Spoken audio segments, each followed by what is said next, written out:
Meus queridos irmãos, a mensagem que trazemos nesta oportunidade tem como tema o paralítico de Cafarnaum.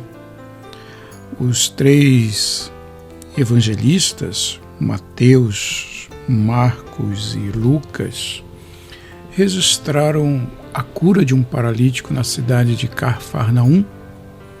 Foi notável essa cura devido ao interesse de amigos do paralítico. Eis como Lucas narra o fato.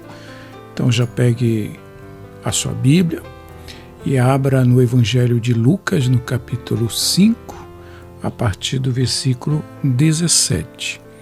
Lucas, capítulo 5, a partir do versículo 17. Vamos fazer uma leitura sobre este tema aqui, o paralítico de Cafarnaum. E diz assim: Ora, aconteceu que num daqueles dias estava Jesus ensinando, e vieram uns homens trazendo em um leito um paralítico, e procuravam introduzi-lo e pô-lo diante dele, no caso, diante de Jesus. E não achando por onde introduzi-lo por causa da multidão, subindo no eirado, o desceram no leito, por entre os trilhos, para o meio, diante de Jesus. Vendo-lhes a fé, Jesus disse ao paralítico: Homem, estão perdoados os teus pecados. Os escribas e fariseus arrazoavam, dizendo: Quem é esse que diz blasfêmias? Quem pode perdoar pecado, senão só Deus? Jesus, porém, conhecendo-lhes os pensamentos, disse-lhes: Que arrazoais em vossos corações? Qual é mais fácil dizer: Estão perdoados os teus pecados, ou levanta-te e anda? Para que saibais que o Filho do Homem tem sobre a terra autoridade para perdoar pecados. Disse ao paralítico: Eu te ordeno, levanta-te, toma o teu leito e vai para a tua casa. Imediatamente se levantou diante deles e, tomando o leito em que permanecera deitado, voltou para casa glorificando a Deus. Todos ficaram atônitos, davam glórias a Deus e, possuídos de temor, diziam: Hoje vimos prodígios. Amém, meus queridos? Então, esta mensagem do Evangelho de Lucas, a partir do versículo 17, capítulo 5, a partir do versículo 17 até o 26. Então, veja bem, o gesto dos amigos desse paralítico ressalta sobremaneira sua fé em Jesus. Certamente também o paralítico tinha fé em Jesus, daí permitir ser levado à sua presença. Jesus estava ensinando numa casa, na cidade de Cafarnaum, rodeado de compacta multidão que enchia até a rua. No meio dessa multidão havia escribas, fariseus de todas as procedências da Palestina. Foi nesta ocasião que chegaram os 4 homens conduzindo no leito o paralítico. Eram seus amigos e desejavam vê-lo curado. Daí não darem atenção ao indiferentismo da multidão que lhes negou passagem. Então, podemos ver que a coragem, a fé, ali a determinação desses homens foi fundamental para que esse paralítico chegasse diante de Jesus e fosse curado da sua enfermidade, porque eles subiram ao terraço da casa, removeram os ladrilhos e no espaço aberto baixaram o amigo até a presença de Jesus. Então imagina a cena, eles abrindo o telhado e ali com cordas descendo aquele paralítico bem no meio onde Jesus ensinava.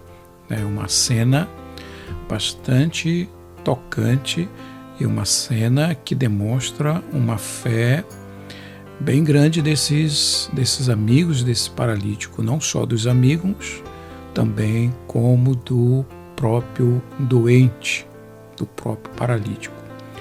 E foi quando o Senhor Jesus lhe disse: homem, estão perdoados os teus pecados. Jesus sabia o que estava fazendo. Ele sabia que esse homem ficara paralítico devido ao pecado. É o pecado a fonte de quase todos os males do corpo e a fonte única dos males da alma. O salário do pecado é a morte. É tão verdadeiro em relação ao corpo como em relação à alma. Quando os escribas e fariseus ouviram dizer que este homem seria perdoado, então a gente observa que ao ouvirem Jesus dizer: homem, estão perdoados os teus pecados, eles murmuraram dizendo: quem pode perdoar pecados senão só Deus? Jesus, que conhece os nossos corações, conhece o nosso íntimo, conhece o nosso pensamento, percebendo-lhes os pensamentos, disse-lhes: que arrazoais em vossos corações? Qual é mais fácil dizer: estão perdoados os teus pecados, ou levanta-te e anda? Esse é um desafio impossível de responder perante a humanidade. Qual é o mais fácil dizer: estão perdoados os teus pecados, ou levanta-te e anda? Jesus deixou ali os escribas sem alternativa de resposta e acrescentou: para que saibais que o Filho do Homem tem sobre a terra autoridade para perdoar pecados, e porquanto disse ao paralítico: eu te ordeno, levanta-te, toma o teu leito e vai para a tua casa. Então, este poder de Jesus, tanto de perdoar pecados como de cura, de milagres, ele continua até nos dias de hoje. Deduzimos que, para ser curado, tornou-se-lhe imprescindível obter primeiro o perdão dos pecados. É sempre assim com a paralisia da alma. Sem um perdão dos pecados não há cura, não há salvação. Quem perdoa é Jesus. Declarou o testemunho de que por meio do seu nome todos aqueles que nele crê recebem remissão dos pecados. Então veja bem o que Pedro declarou em Atos, no capítulo 10, versículo 43. O apóstolo Pedro diz: dele, de Jesus, todos os profetas dão testemunho de que por meio do seu nome todo aquele que nele crê recebe remissão dos pecados. Então, meu querido ouvinte, meu querido irmão, minha querida irmã, queres, pois, obter o perdão dos teus pecados? Se sim, vai a Jesus, confessa-te e ele prontamente te perdoará e obterás a graça da salvação. Louvado seja o nome do Senhor nosso Deus. Esta é a mensagem que deixamos para todos nesta oportunidade.